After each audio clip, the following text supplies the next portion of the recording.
Muito bem, estamos de volta aqui para mais um Link Entrevista, aqui pelo Link ao Review, hoje com o meu querido...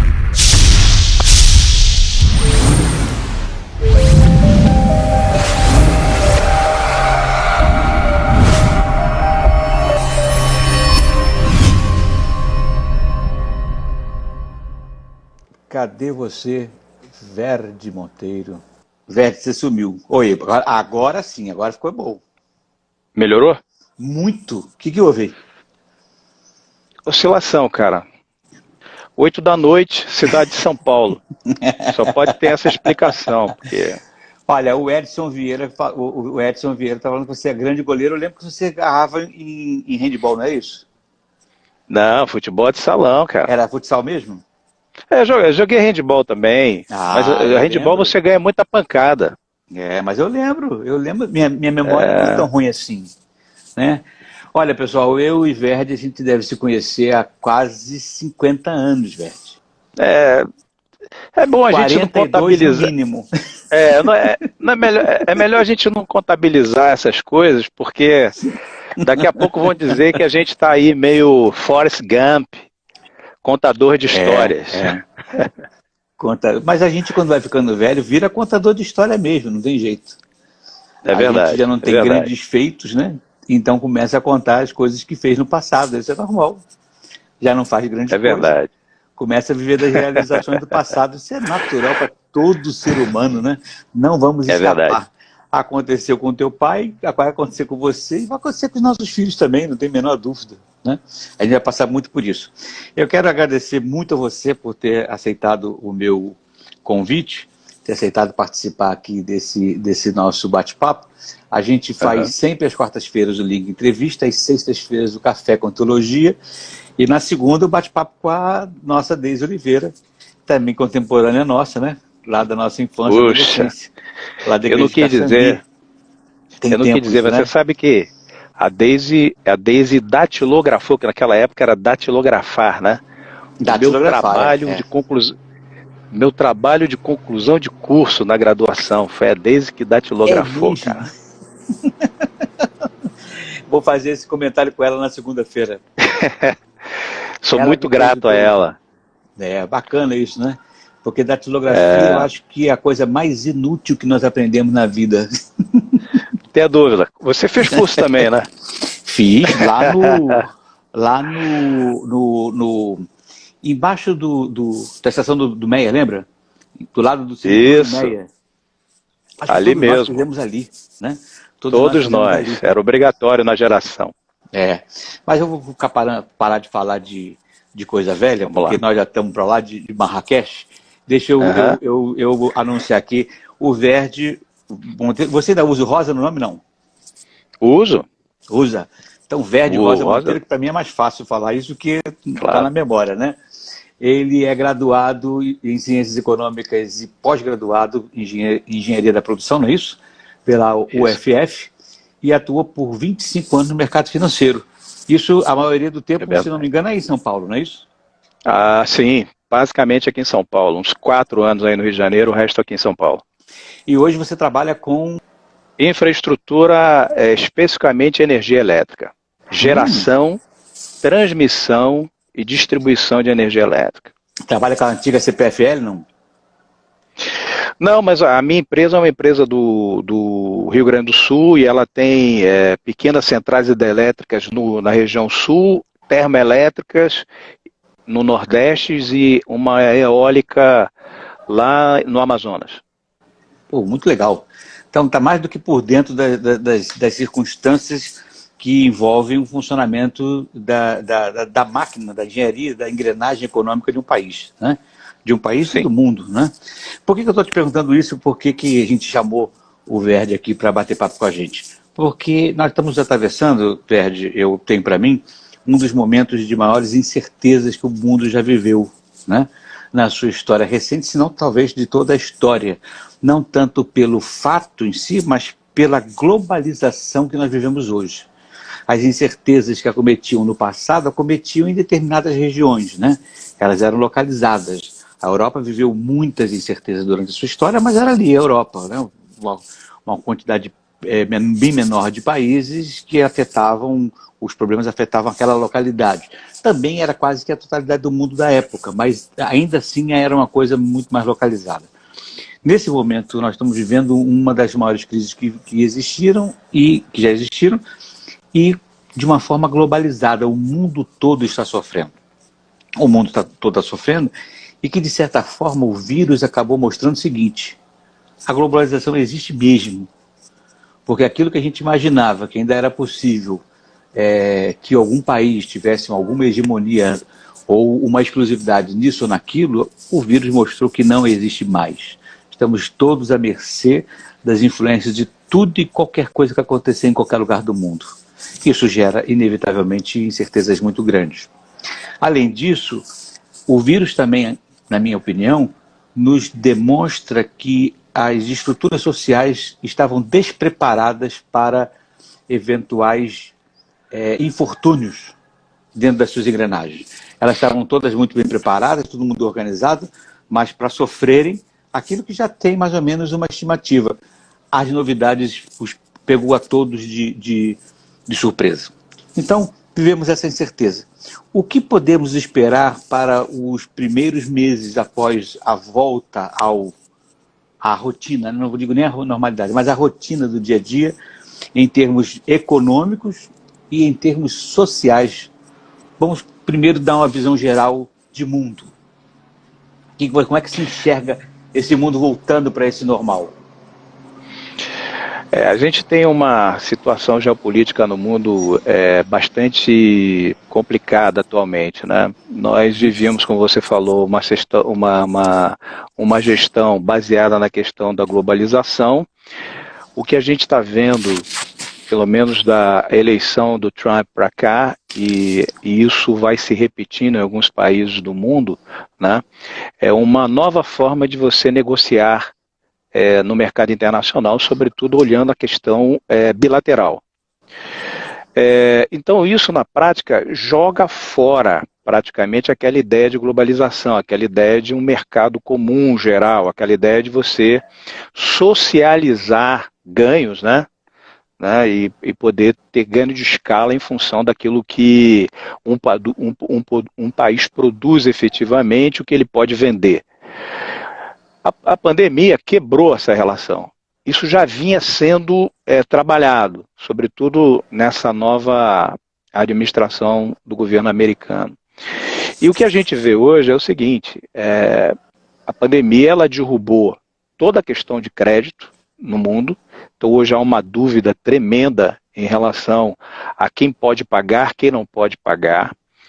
Ela também trouxe, do ponto de vista do comércio internacional, uma ruptura do que seria aquela interdependência de países. Então, há uma desconfiança em relação ao crédito, há uma desconfiança em relação, inclusive, à capacidade produtiva de alguns países. Isso, sem dúvida nenhuma, faz diminuir a riqueza. O PIB mundial ele deve ter uma queda. A projeção é algo em torno de 3%, que é muito grande, né? E a gente vai ter relações comerciais completamente diferentes depois que essa pandemia... Quer dizer, o grande efeito dela terminar, porque ela vai continuar. Os efeitos dela, né, ela vai continuar conosco aqui. Então, muda o mercado internacional, muda o critério de importação e exportação, muda pautas de importação. Isso é importante, sobretudo para o Brasil, porque o Brasil é um país agrícola, é um país de terceiro mundo. O pessoal não gosta que a gente fale. O pessoal não gosta que a gente fale isso.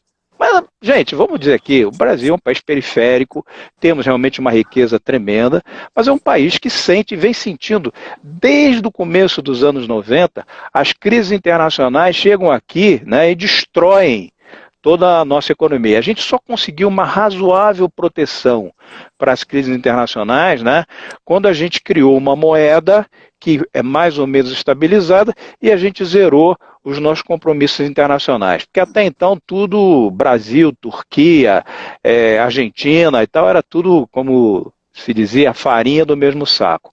E então tudo a gente afetava muito mais, né? Exato. Na prática, hoje, tá? A economia internacional ela tem uma grande dúvida, né, nesse reuniço, que é como é que vai se dar a relação de crédito. Porque todas as operações elas são ancoradas em operações cambiais. As moedas estão numa volatilidade, né, tremenda em todo o mercado. Existem operações de proteção para que essa oscilação ela seja absorvida, né? Mas aí você imagina as companhias de seguro, né? Eu não estou falando nem de bolsa de mercadoria, mas estou falando de companhia de seguro que elas vão sentir. Então tem vários setores que vão sentir muito. O setor de serviço aqui no Brasil vai encolher uma barbaridade como vai encolher no mercado internacional. Nós, como economia periférica, temos aqui algo em torno de 75% dos nossos empregos gerados pelo setor terciário, que é de serviço. Na prática, né, esse setor vai encolher. Outro dia eu fui no trabalho e aí a gente tinha assim, em todos os andares da garagem, né, manobristas. Esse emprego não existe mais. Ele tem emprego, gente, que não vai existir mais. Né? Essa é uma constatação que, bem, para onde vão essas pessoas? Bem, eu tenho pessoas que trabalham, que são formadas, são pessoas que têm formação e vão procurar emprego mudando de atividade.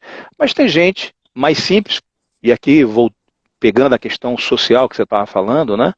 Que elas vão sentir mais, e realmente no Brasil nós vamos ter esse problema.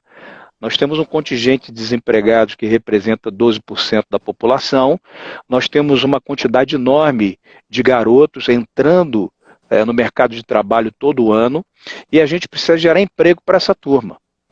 E essa pandemia e os efeitos dela vão permanecer com a gente aqui um bom tempo em função exatamente dessas nossas dificuldades. A pergunta que não quer calar é assim, não, por que a gente não pensou em resolver esse problema antes? Por que não se planejou? Né? Por que a gente não investiu num setor secundário da economia? A gente está falando em indústrias, etc., com mais veemência, né?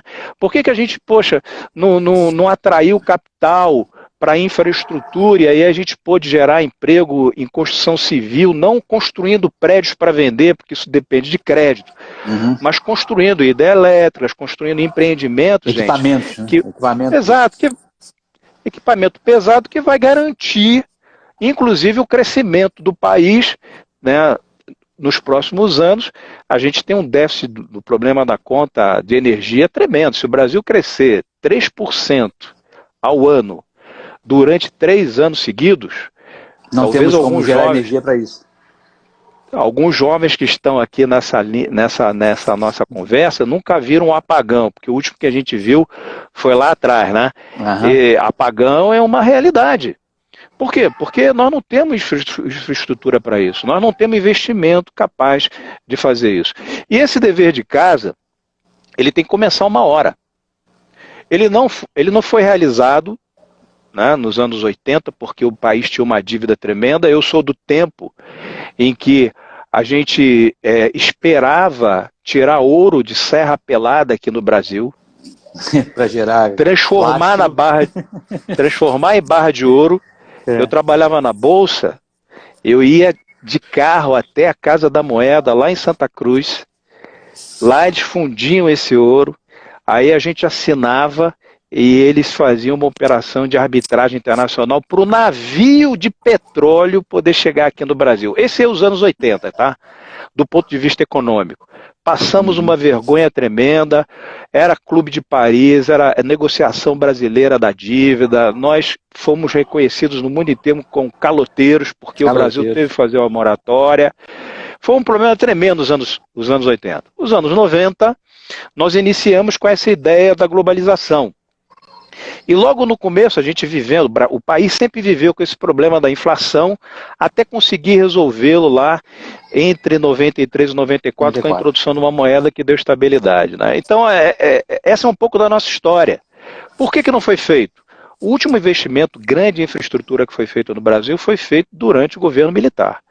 Eles realmente fizeram um plano, chamado plano quinquenal, né? 5 de 5 anos, eles faziam investimento. O Brasil, aqui para os jovens, de novo dando uma aqui de Forrest Gump, foi um dos primeiros países que você pegava o telefone e fazia DDD. Quando o Brasil tinha DDD aqui, nos anos 70, os Estados Unidos ainda precisava de alguém botar uma moeda e pedir a telefonista para linkar. Isso tudo por quê? Porque nós fizemos o dever de casa. Então hoje é o seguinte, nós somos carentes de investimento, carentes de um marco regulatório estável. Isso tem a ver com um pouco com a nossa política, porque aí bate na questão da estabilidade política brasileira e conseguir atrair investimento num cenário hoje completamente diferente, né? Você tem grandes fundos internacionais que só vão investir no Brasil se a gente aqui mostrar que a gente tem uma preocupação mínima com a questão socioambiental. Não é só ambiental, tá? O pessoal confunde um pouco isso. É socioambiental. Por isso que a tua pergunta ela faz todo sentido. Nós somos um país de terceiro mundo, um país periférico, um país que depende de uma pauta de exportação e ela é muito travada.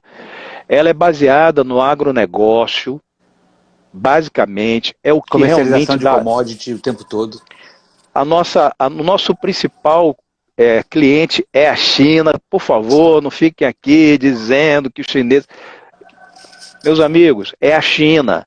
É a China o único país hoje que compra. Até dos Estados Unidos. Exato, é o único país que tem dinheiro para fazer investimento, inclusive em infraestrutura. É por isso que eles estão aqui, eles estão fazendo eólicas, trabalhando nessa questão da energia baseada nos ventos, tá? E também baseada na questão da energia solar. Então, o nosso problema sempre foi estar atrás, né, do ponto de vista do planejamento. E hoje parece que a gente tem uma equipe econômica que se preocupa com isso. Então o Guedes, por formação, é um cara que tem uma formação baseada no planejamento governamental, porque ele vem da FGV, aí do Rio de Janeiro, né, e a FGV tem essa linha de atuação, disciplina. Planejamento governamental. E eles certamente trabalham dentro dessa linha. O problema todo é a questão da estabilidade que a gente precisa aqui nesse país para poder planejar e como é que a gente mantém uma taxa de investimento bem ajustada para as necessidades que nós temos. Porque nós temos que empregar a garotada que entra no mercado de trabalho todo ano. E a gente fez escolhas, até o economista... Deixa eu esclarecer, o economista tem um problema, ele fala de tudo, porque economia é tudo, né? Então aqui, eu vou falar um pouco de educação aqui. Nós durante alguns anos aqui investimos na educação de forma errada. Como país periférico, a gente deu valor a financiar universidades privadas para que eles pudessem dar cursos baratos e fazer inclusão social. Eu não sou contra a inclusão social. Eu acho, inclusive, que todos devem ter direito à questão da educação. O problema todo é você esquecer de que essa turma precisa ser empregada. Então, sim, nós temos hoje, sim, muitos administradores de empresa, a gente tem, sim, muita gente que fez economia, como eu fiz, muita gente que fez outros cursos, e apareceram cursos novos, né, interessantes, mas que não conseguem o emprego, mas... uma questão de escolha, né, da questão educacional no Brasil, foi uma escolha baseada na ideia que todo mundo tinha que ter o 3º grau e que isso ia fazer a inclusão social. O que faz a inclusão social, gente, é emprego da base. A gente olha os modelos internacionais, você fala assim, mas como é que o pessoal aqui concluiu isso? Porque, certamente, de alguma forma, isso beneficiava o voto naqueles que estavam no poder. Mas não foi feita, não fez o planejamento necessário. Então hoje nós temos garotos que estão aí, não têm emprego, eles não têm uma formação nem técnica, nem uma formação de 3º grau, e a gente não tem como empregá-los. E não dá para a gente também achar que a gente tem que jogar fora isso e começar tudo com aquela ideia lá dos anos 70, e aqui vai uma coisa que talvez alguns de vocês não saibam. Ah, não, vamos crescer que depois a gente divide a renda. Querido, isso não funciona. Isso não funciona. Exato. Tecnocrata foi lá, tomou, vamos crescer, Vamos crescer a 10% depois divide a renda. Bem, isso acontece, gente, lá na China. E aqui vai uma coisa importante do ponto de vista geopolítico no mundo hoje.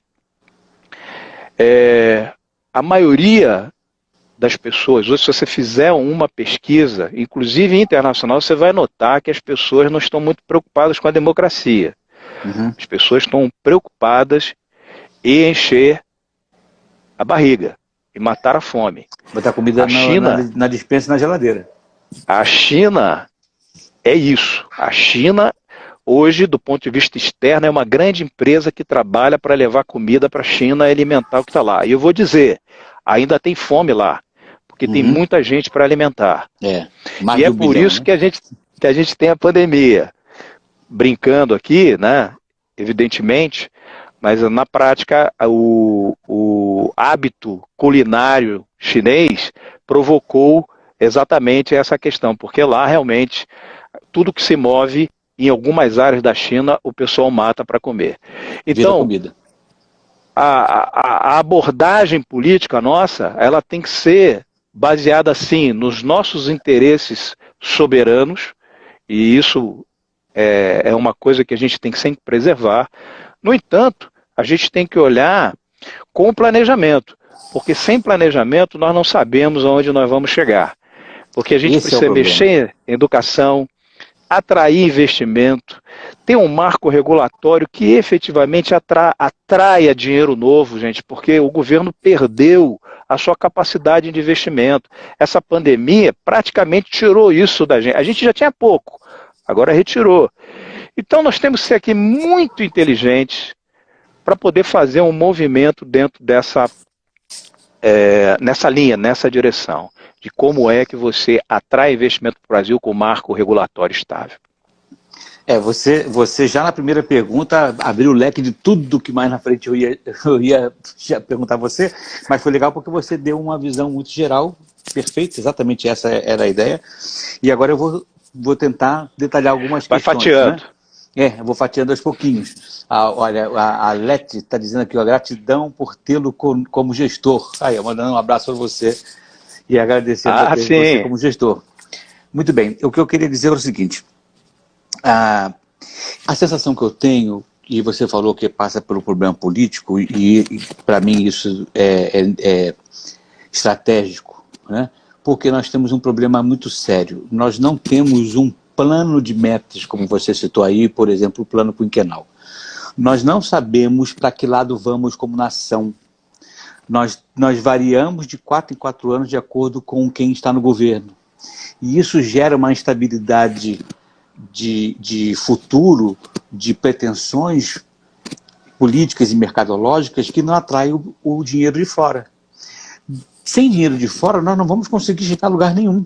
Precisamos de investimentos de fora. O que falta nesse país para a gente parar e gerar um plano para termos um plano de Estado brasileiro, independente do governo que entrar? Ou seja, pode entrar essa ou aquela administração, que é muito conceito, por exemplo, do americano, mudam as administrações, mas ele tem que seguir aquilo que já está determinado. Ele vai gerir ali, mas um plano está marcado. Por que nós não conseguimos fazer isso? Olha, assim, você fez a pergunta do milhão. É a pergunta do milhão. Vou dar um exemplo aqui para vocês, a Coreia do Sul. A Coreia do Sul, quando quis resolver o seu problema educacional, eles se juntaram, criaram uma lei. A lei é o seguinte, nós vamos fazer um plano de 50 anos do ponto de vista educacional aqui. Pode mudar governo, mas as diretrizes, né, elas são dadas. Então, você olha a pujança da economia sul-coreana hoje, ela está muito baseada nessa ideia da educação. Sim. E como é que os recursos chegaram para esse tipo de setor, né? A gente aqui tem uma dificuldade tremenda do ponto de vista político. E eu não gosto de ficar fazendo crítica a este ou aquele governo, né? Mas eu acho que a gente teve aqui grandes oportunidades de virar essa mesa. Infelizmente cedemos por causa da questão da fome do poder. quando a gente não tinha, lá no começo dos anos 90, a gente determinou que não haveria reeleição, e se a gente tivesse continuado com essa ideia, a gente não teria o problema que se verifica hoje, conforme você colocou. Hoje, você disse o seguinte, ó, são 4 anos. Eu te digo, cara, não são 4, na verdade é 1 ano e meio. Por quê? Porque as eleições para prefeito, elas acontecem, tá, intercalado com as eleições para o Congresso Nacional e para a Presidência da República. Então, um presidente novo, quando ele entra na sua gestão, ele tem, pelo menos, que fazer qualquer mudança específica no seu primeiro ano de governo. Porque no segundo, né, começam as alianças políticas relacionadas à eleição para a prefeitura.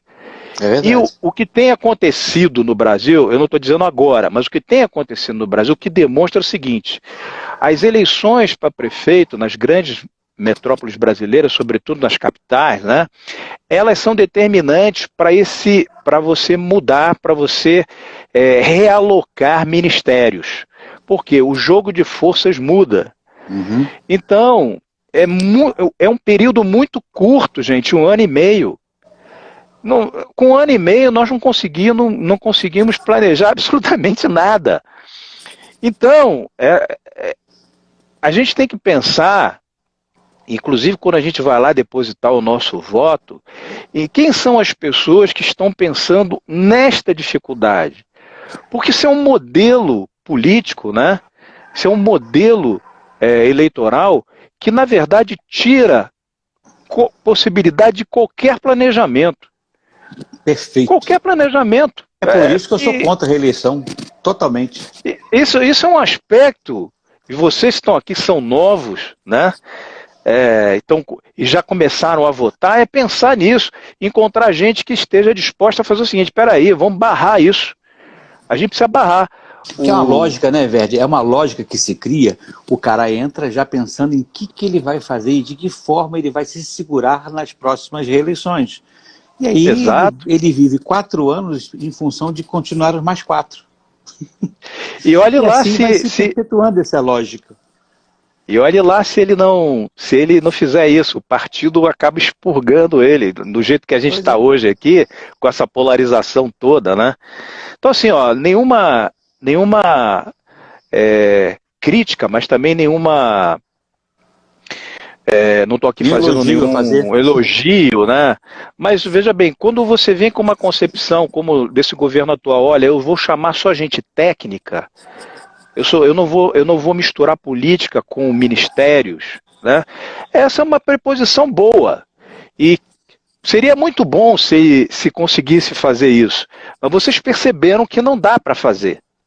É muito difícil fazer isso. É um mecanismo muito pesado em cima. Você não tem quadros, é um primeiro problema. Você não tem quadro suficiente para isso. E aí, para você preencher essas lacunas, você vai dando poderes, né? Você vai fortalecendo alguns setores. E no Brasil hoje, a gente não tem a capacidade de dialogar de forma que a gente chegue em consenso. A gente parte de um diálogo baseado no que eu tenho razão. E, gente, quando a gente parte para um diálogo achando que nós temos a razão e nós temos a verdade, e somente a gente, nós não conseguimos chegar a consenso. Então, você dá mais espaço, por exemplo, para os militares, pensando na capacidade técnica deles, tá? Aqui nenhuma crítica. Bom, eu vou dar mais espaço para os militares porque eles têm capacidade técnica. E olha que o nosso exército, as nossas forças armadas, tem gente muito boa. O próprio ministro de infraestrutura muito bom, o ministro de Minas e Energia é espetacular. Esses caras são muito bons. Agora, quando você faz isso, aí quem ficou de fora fica assim, está se cercando de militares. Tem alguma coisa errada. Está se cercando de militares. Então, a gente tem que olhar para essas coisas com uma certa isenção. E pensar que, poxa, realmente, se fosse diferente, se isso desse certo, Mas, na verdade, o problema não está lá em cima, em quem decide fazer isso. O problema está na base. Como é que é o nosso modelo eleitoral? Como é que é toda essa questão? O financiamento eleitoral, gente, esse fundo partidário é uma vergonha nacional. É uma vergonha nacional. E é uma legislação em causa própria, né? Foi uma legislação em causa própria. Pois é. Isso é uma vergonha nacional. Então a gente tem que lutar, votar em gente que esteja indignada com essas coisas e que a gente consiga mudar, né? Eu costumo dar palestra. Eu estou dando palestra para o pessoal das nossas plantas aí pelo Nordeste. Eu uso um exemplo, né? Porque a gente tem uma Constituição que todo mundo fala que é uma Constituição cidadã, que ela é linda, que ela na verdade, consegue proteger o cidadão, que ela socialmente trouxe respostas importantes. Eu não vou entrar no mérito dela, eu só vou dizer o seguinte, aqui nós somos o único país que precisa de 4 instâncias para o cara ir preso. Quem tem dinheiro não vai preso. Lógico que não. Tem como recorrer. Entendeu? Então essa Constituição cidadã, ela na verdade, ela é para alguns cidadãos, né? Porque outro dia a Rosa Weber recusou lá o habeas corpus um cara que tinha roubado umas frutas. Então ela está errada em fazer isso? Eu não sei. Eu só sei o seguinte, que se fosse um cara com mais recursos, certamente ele não iria preso. Ele ia conseguir N instâncias para fazer isso. Então, quando a gente exerce o poder de voto, senhores, meninos, meninas, estão aqui me ouvindo, senhoras, mas nós temos que pensar nisso. Quem é que muda isso? Porque, como eu estou vendo aqui um comentário, né, a gente já vinha mal antes. A gente já vinha capengando, né? Capengando economicamente, já com todos os setores da sociedade brigando entre si, né, por esse poder, e a gente vai enfrentar um elemento externo completamente estranho a gente, que nos obriga, na verdade, a ficar em casa, né, e tem muita gente cuja renda depende de estar fora de casa, e a gente não temos como dizer o contrário, nós não somos um país rico para ficar assim, ó, todo mundo fica em casa. Na prática, tem gente hoje trabalhando, tem gente lá nas plantas do Nordeste da minha empresa que vai trabalhar todo dia. Por quê? Porque eles estão lá trabalhando e a gente consegue ficar aqui em São Paulo em casa. É verdade. Bom, mas eles estão lá enfrentando o risco disso. Os feirantes estão enfrentando o risco disso. E uma série de outras pessoas, é claro. Então, eu acho, assim, é muito fácil a gente olhar para essas coisas com soluções desse tipo. Mas elas, na verdade, estão na base, gente. Como a gente vota, que o planejamento depende de quem está lá. Das pessoas são escolhidas para isso. E, sinceramente, nós temos uma formação no Brasil muito boa. Nós temos escolas no Brasil excelentes. Excelentes. É verdade. Sabe, o nível que você faz de coisas na UFRJ aí no Rio de Janeiro, na PUC, o que a PUC já deu de financista pro mundo, não é pro Brasil não, pro mundo, é impressionante. É impressionante, tá? A UFRJ, a USP aqui em São Paulo, tá? Campinas, tá? As universidades ali de Pernambuco, você vai em Pernambuco, né? A gente até brinca no meio acadêmico que lá só tem cabeção. Por quê? Os caras são muito bons. Tem um núcleo de tecnologia em Pernambuco, tá, que merece investimento. Mas, gente, para eles terem investimento naquele porto digital lá, com um monte de empresa de tecnologia, é um suor.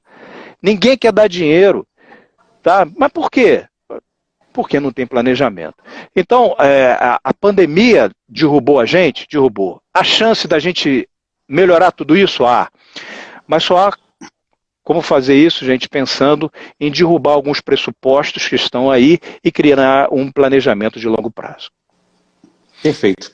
Agora, saindo um pouco da economia, indo para o lado social, você deve ter ouvido falar em Domênico de Masi, né?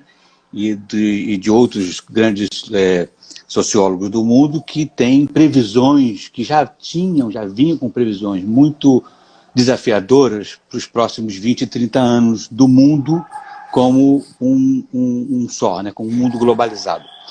A pandemia me parece que vai antecipar muito dessas coisas, né?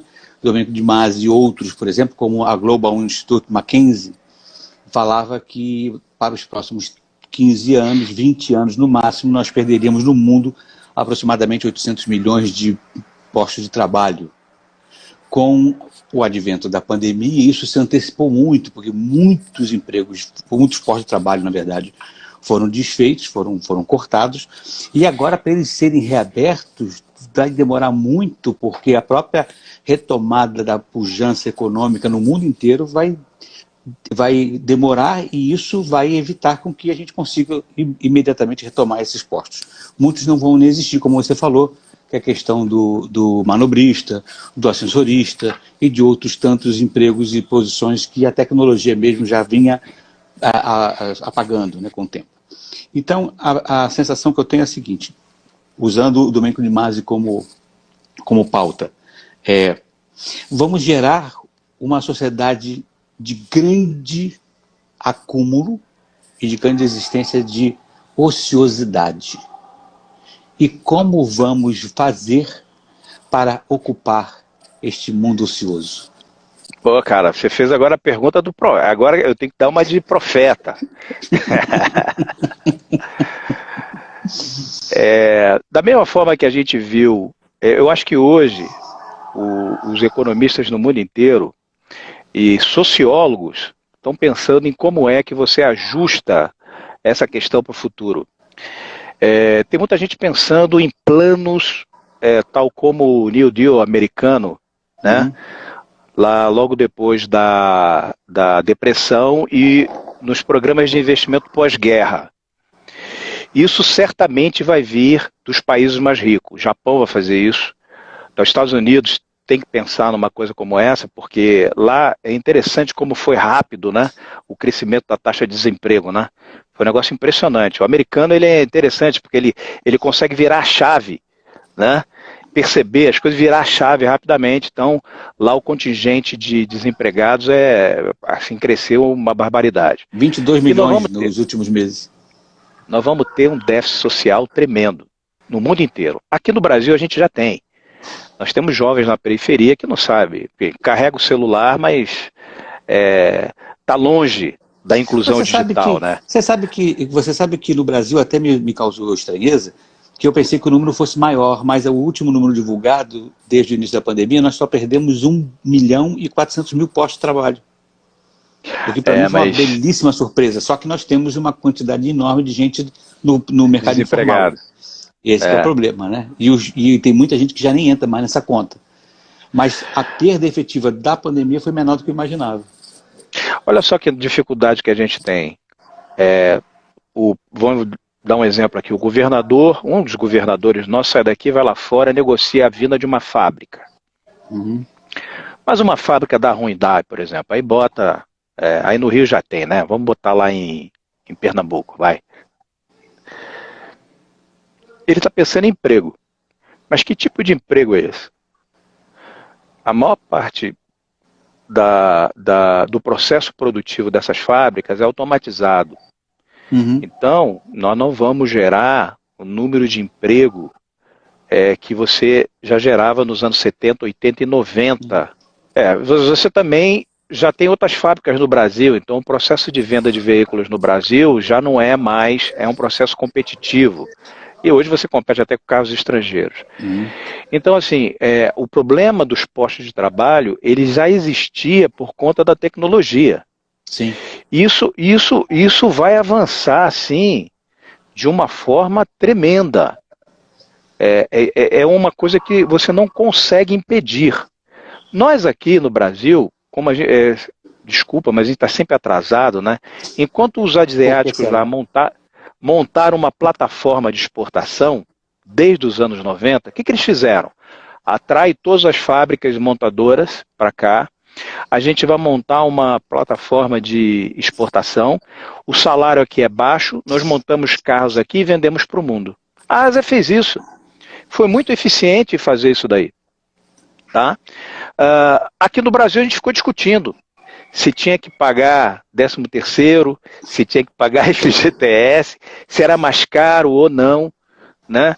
Então a oportunidade, cara, é uma coisa que você não pode perder. E hoje é o seguinte, quando a gente vai lá fora trazer investimento para cá, a gente tem que pensar que tipo de pessoa ou que emprego ele vai gerar. Durante o período entre 2010 e 2013, quando a crise nossa que começou a se agravar, a gente tinha um problema grande de produtividade, né? Os salários começaram a subir, sobretudo no nível técnico. Então, um soldador, cara, estava ganhando 7, 8 mil, tinha soldador ganhando 15 mil reais. Aí você vai perguntar, mas por quê? É porque não tinha soldador, porque estava todo mundo fazendo faculdade. Então, assim, nós temos que saber direcionar investimentos. Mas, veja, o cara não pode fazer faculdade? Mas claro que sim. Deve. E a gente deve lutar para ele fazer. Mas se você tem que empregar a gente, né, a gente tem que pensar em como que essas pessoas são empregadas. Tem que haver um planejamento nisso, né? Uma economia como a nossa, cara, ela é uma economia nova, pujante. A gente tem uma oportunidade aqui porque nós temos um mercado consumidor enorme. Tá? Se a gente usasse o mercado consumidor interno nosso da forma que deveria usar, a gente tiraria muitas vantagens do que está aqui. Mas a gente produz mal, produz coisas ruins, tem que importar, né? E aí não consegue dar emprego para as pessoas em função disso. O nosso déficit social ele já existe, Jansen. Aqui no Brasil ele é gritante. É verdade. É gritante. Tem um monte de gente que não vive essa questão da inclusão social nas grandes capitais. A gente está criando aqui bolsões de pobreza, bolsões em subemprego, aliás, uma sublinguagem, é um português diferente, né? É verdade. E aqui entre nós, tem gente que acha até que eles têm uma música própria, que isso é uma linguagem deles. Eu discordo um pouco disso, porque toda vez que você vê o pessoal se movendo para investir em alguma coisa, desconfie. Sim. Eu detesto essa esquerda americana que gosta dessas historinhas de isso aqui é o novo estilo de música. Vai todo mundo botar dinheiro naquele estilo de música lá. Os caras estão pensando em dinheiro. Isso não é linguagem nada, gente. Isso aí é o seguinte, é muito bacana do ponto de vista cultural analisar esse tipo de formação, mas depois que ele vira comercial, cara, é todo mundo querendo vender alguma coisa e é por isso que você vê tanta celebridade. Antigamente no Brasil, você podia virar celebridade jogando futebol. Hoje tem várias outras opções, mas a inclusão social ela não acontece. E nós temos um país grande, temos um país complicado, a gente tem uma política intrincada, uma Constituição, como eu falei, que dificulta várias coisas, e a gente tem que aprender, né, a voltar atrás, entender quais são os nossos problemas, né, e poder fazer um voto consciente para mudá-lo. Primeiro. Segundo, ter um posicionamento político um pouco diferente, inclusive das duas polarizações que a gente vê aqui no Brasil. A gente tem que partir para o diálogo entendendo que o consenso ele é baseado não naquilo que eu tenho como certeza, mas naquilo que eu posso ter de dúvida. Eu tinha um professor sensacional, o Roberto Simons, foi ministro da Economia, tive a oportunidade de vê-lo no dia que eu defendi meu TCC, e o Roberto Simons me falou uma frase, aliás, disse para todo mundo na minha turma, que eu nunca esqueci. Verde, nunca tenha certeza, cuidado com as certezas na área econômica. E aí todo mundo ficava assim, mas por que, professor? Porque sempre você deve reservar um espaço para aquela dúvida cartesiana que só os cabelos brancos ou a ausência de cabelo pode trazer. É verdade, uma pura verdade. Então hoje está todo mundo cheio de certeza. Não, isso é aquilo. Não é, gente. A gente só consegue criar um país novo sentando, discutindo no consenso e pela diferença encontrar qual é o caminho. Porque do jeito que está aí, cara, nós vamos para um lado, o outro vai para o outro, a gente não se encontra em lugar nenhum. E fazendo um planejamento de longo prazo, porque senão não vamos chegar mesmo a canto nenhum.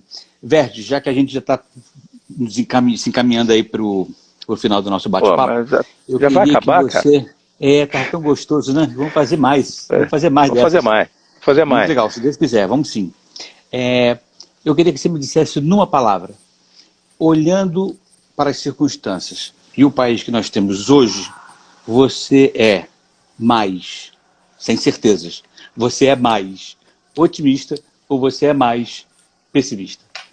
Cara, eu sou sempre otimista em relação ao Brasil. Sempre otimista. A gente tem uma riqueza aqui incomensurável. Tem um povo que é o povo, nosso povo, cara, é assim, você vai em outros lugares, você percebe a nossa diferença. Nosso povo é diferente. O paulistano é diferente do carioca, mas quando você junta os dois, todos nós somos brasileiros. Quando você vai, aqui tem um abraço para o meu genro que deve estar me assistindo, né? Mas quando a gente vai lá em Pernambuco, é a mesma coisa. Uhum. Nós temos uma língua que é falada, cara, nesse país que é continental. Sim. E as riquezas que a gente tem aqui, elas, na verdade, muito pouco foram exploradas. Tem recursos, eu não falo só baseado na questão extrativista, tá? Porque a Venezuela, 96% da economia dela é tirar petróleo do chão. Eu não estou falando isso. Eu estou falando um planejamento para você ter o uso correto, social, sustentável dos seus recursos, tá? Sem deslocar populações, né, para poder fazer isso, mas pelo contrário, criando um mecanismo de sustentabilidade para essas pessoas que estão naquela região, fixando no local. Né? O meu pai saiu do norte do Rio de Janeiro, lá de Itaperuna, e foi para o Rio de Janeiro porque não tinha emprego. Né? Então, assim, é uma migração pequena, 350 quilômetros, mas ele saiu do lugar dele. E se ele tivesse ficado lá, se ele tivesse condições, né? Então o país ele precisa pensar em como é que a gente mantém as pessoas, como é que a gente olha a questão do investimento em cada área específica, né? E aí precisa de prioridade, né? Eu acho que a prioridade hoje, sem dúvida nenhuma, é infraestrutura para gerar energia para esse país poder crescer, porque senão nós não crescemos. E essa ideia de planejamento, de bom senso, numa discussão, ela tem que ser levada em frente. Ó, quem faz isso é a juventude, tá? É a galera nova. Então, eles vão ter nós que fazer aqui, isso, é verdade. Nós aprendemos a comunicar com vocês, mas quem vai construir esse país é vocês. Então eu sou otimista. Eu acho que vale a pena, sim. Eu tive a oportunidade de sair do Brasil quando era novo. Eu não saí. Eu não tomei essa decisão. Eu fiquei aqui. Eu tenho uma história engraçadíssima. Eu vivi todos os planos econômicos do Brasil. Ainda vou escrever um livro. É verdade. Você também viveu. Ainda vou escrever um livro sobre os bastidores disso. O que aconteceu? Né? Tem muito livro por aí que conta umas historinhas heróicas e tal. Eu quero contar o que aconteceu. Como é que decidiram isso? Como é que decidiram aquilo? Porque é a nossa história. E vale a pena acreditar nisso. Eu acho que a gente tem um país grande, magnífico, cheio de recursos e com uma população, cara, muito, mas muito dócil e interessante. E que a gente deve tentar fazer essa turma toda no social, né? Entrar daquilo que a gente chama, né, de caminho social, pensando na sustentabilidade. Eu acho que isso aí é fundamental para o Brasil hoje. Cara, brigadíssimo, você foi perfeito e preciso nas suas respostas. Obrigado a todas as pessoas que nos acompanharam até aqui. A gente vai multiplicar isso para muitos lugares, a gente vai acompanhar e vai ver quais são as repercussões. E você já fica sabendo que eu vou te chamar de novo para a gente falar sobre aquilo que se desdobrar aqui, que vai ser muito legal. Tá combinado. Obrigadíssimo. Combinado. Foi um prazer. Obrigado, gente. Um beijo grande. Você que foi generoso comigo. Foi um prazer enorme. Abraço, gente. Querido.